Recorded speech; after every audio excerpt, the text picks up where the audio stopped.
तो बुक के हिसाब से मैं ना डेफिनेशन लिख रहा हूं। All point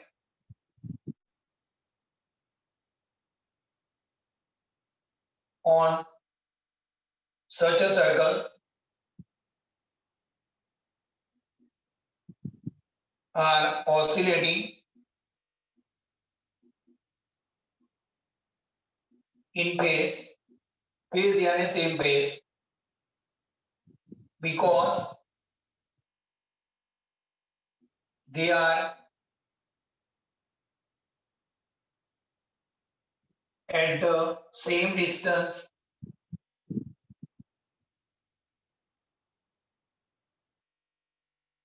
from the source.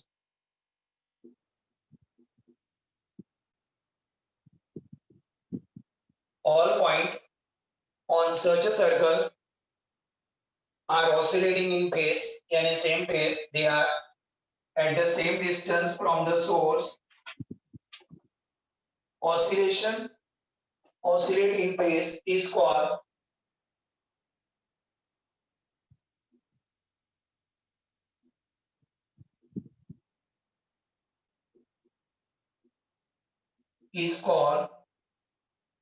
a wave front.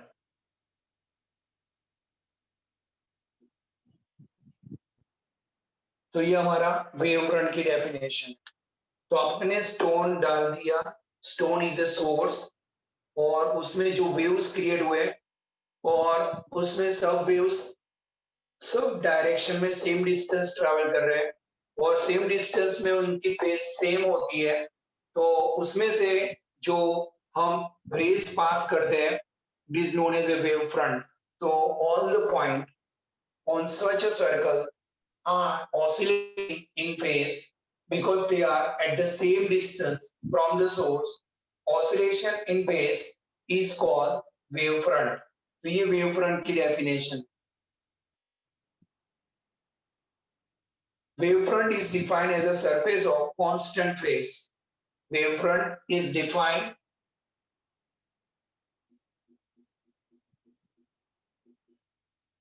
wavefront is defined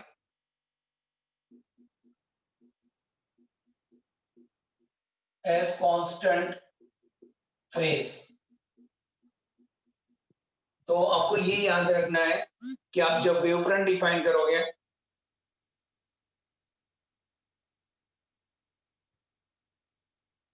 तो सबकी फेज सेम होनी चाहिए। यदि मैं यहाँ पे ऐसा करता 90 0 फिर 90 तो ये फेज सेम नहीं होती, तो उसको हम ऐसा वेव फ्रंट नहीं बोल सकते। सबकी फेज सेम होनी चाहिए तो ही वो वेव फ्रंट है। मैं आपको एक एग्जांपल दे रहा हूँ। और यहाँ पे ऐसे वेव्स है, पास हो रहे हैं, मैंने ये लोग को ज्वाइन कर दिया तो ये हुआ हमारा वेव फ्रंट। ये सही है, ये वेव फ्रंट है कि नहीं है? नहीं। क्यों? ये 0 है, ये 0 है, ये 90 है, 90 है, सबकी फेज सेम नहीं है। It is not a wave front. Wave front का मीनिंग ये होना चाहिए all are in a same phase. ये पहली कंडीशन।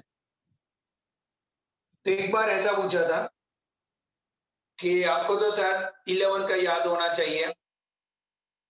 आपको मालूम है what is a wavelength? What is the definition of wavelength?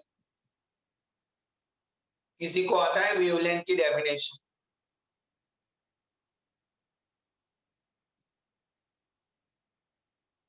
मैं आपको सिंपल लैंग्वेज में पूछ रहा हूँ व्हाट इज अ वेवलेंथ। किसको भी आता हो तो आप पूरा न सर तो थोड़ा सा ही। Sir distance between crest and trough. Yes, distance between two crest और डिस्टेंस बिटवीन टू ट्रॉप, उसके बीच का डिस्टेंस वेवलेंथ होता है। ये लोग वेवलेंथ, और वेवलेंथ ये होता है कि जिसके फेज डिफरेंस में 2 पाई रेडियन है, तो 2 पाई फेज डिफरेंस होता है, उसके बीच का डिस्टेंस वेवलेंथ लैम्डा होता है अकॉर्डिंग टू फिजिक्स। ये हम पहले बोलते थे 9th में कि distance between two crest is a wavelength lambda, पर ओरिजिनली क्या है तो उसका फेज यहाँ पे पाई बाय 2 है, यहाँ पे आपका पाई है, ये 3 पाई बाय 2 है, ये 2 पाई है और ये 5 पाई बाय 2 है। तो ये 5π/2 माइनस 5/2 आप लिखोगे 4π/2, तो ये आपका 2π हो जाएगा। तो वेवलेंथ की ओरिजिनल डेफिनेशन ये है कि जिनके बीच का फेज डिफरेंस 2π होता है, वो उनके बीच का डिस्टेंस 2π होता है, वही आपका वेव फ्रंट, ये वेवलेंथ होता है। तो फेज डिफरेंस इज 2π रेडियन, उसके बीच का डिस्टेंस वेवलेंथ होता है अकॉर्डिंग टू डेफिनेशन। अभी आपको ये देखना पड़ेगा, तो ये आपको समझना है। मैं आपको और एक्सप्लेनेशन दे रहा हूं। एक बार ऐसा 12th में पूछा गया, किसी को नहीं आया। सपोज 2 पॉइंट के बीच का डिस्टेंस, एक वेव फ्रंट जा रहा है और उनके बीच का डिस्टेंस 5 लैम्बडा है, तो what is the phase difference between this 2 point?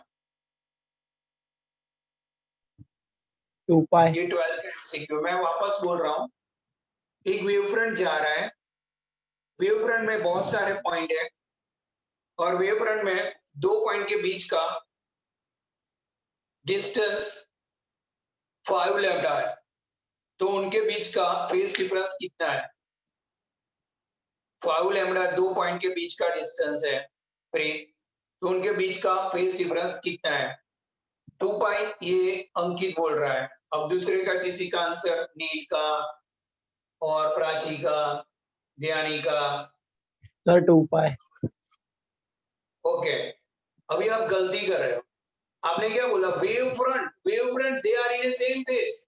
अभी मैं लैम्बडा डिस्टेंस पे जाऊं, 5 लैम्बडा पे जाऊं, सबकी फेज सेम होगी तभी वेव फ्रंट बनेगा। तो मैं क्या बोल रहा हूं कि 5 लैम्बडा उनके बीच का डिस्टेंस है, तो आपको 10π नहीं बोलना है, 0, because they are in wave front. Wave front कब बनेगा? सबकी फेज सेम होगी तब बनेगा।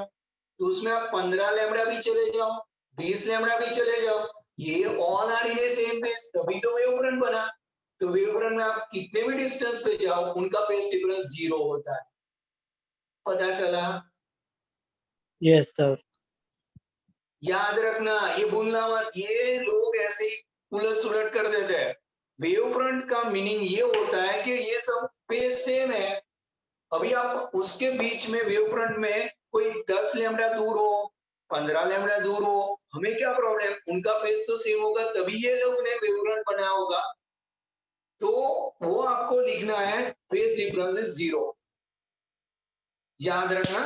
अभी हम सब वन बाय वन वेवफ्रंट कैसे होते हैं, कौन से वेवफ्रंट कैसे हैं और कैसे बनते हैं, ये सब लिखना है। आपने ये लिखा है, ये डेफिनेशन है।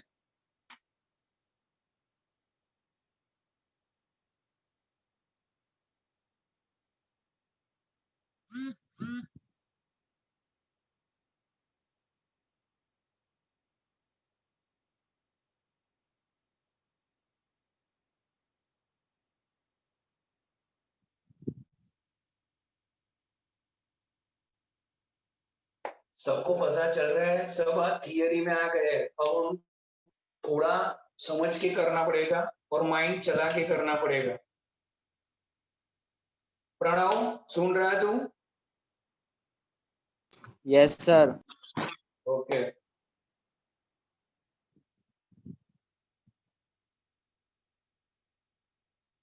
तो ये डेफिनेशन लिख लिए तो मैं ना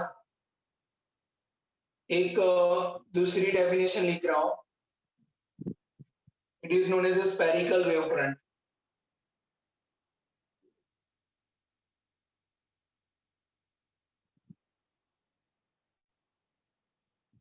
ज्ञानी लिख दिए है।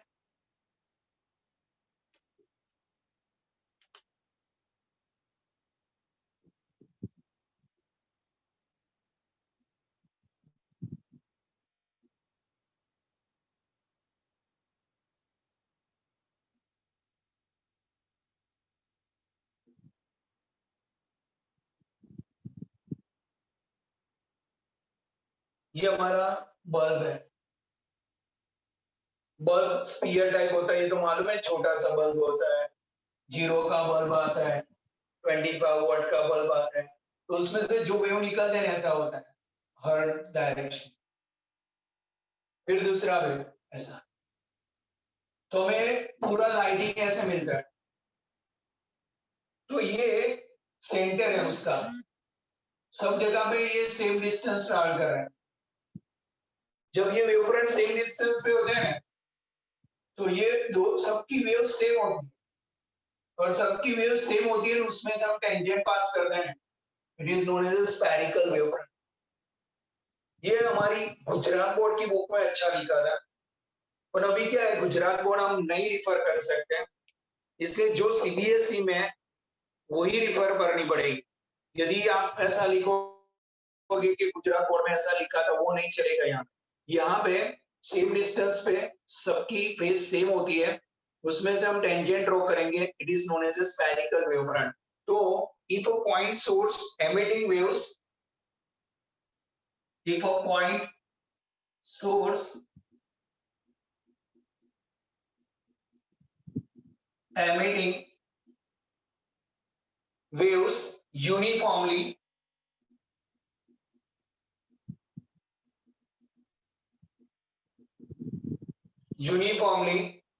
in all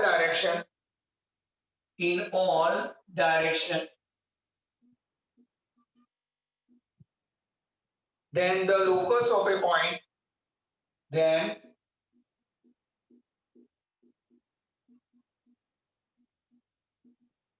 the locus of a point which have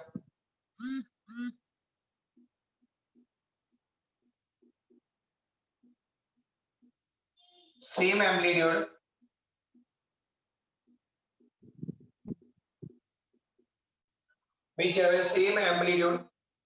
and vibrate in a same phase and vibrate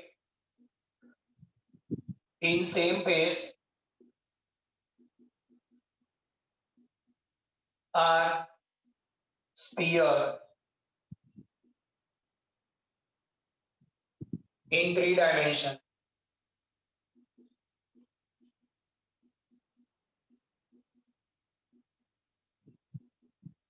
Is known as spherical wavefront.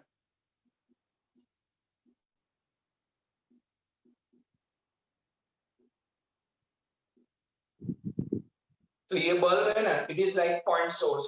आपको मालूम है सन में से जो रेज आते हैं वो स्फेरिकल वेवफ्रंट होते हैं, पर वो it will be travelling infinite distance, इसलिए हमारे पास स्ट्रेट वे आता है, तो हमें वो प्लेन वेवफ्रंट लगते हैं। अदरवाइज वो सन हमारे पास नियर होता है ना, तो हमें स्फेरिकल वेवफ्रंट दिखता है। जैसे बल्ब में से जो वेव्स आते हैं वो स्फेरिकल वेवफ्रंट होते हैं।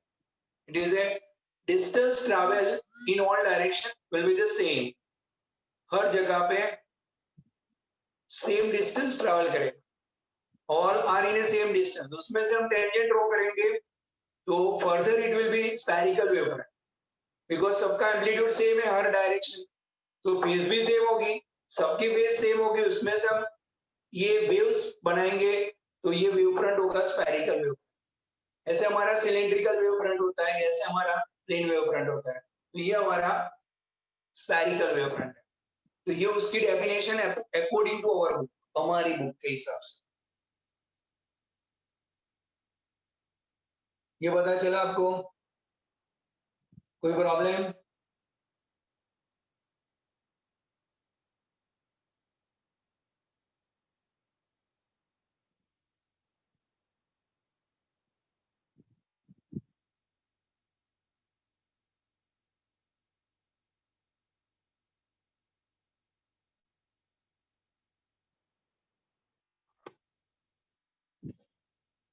रुचि पता चल रहा है?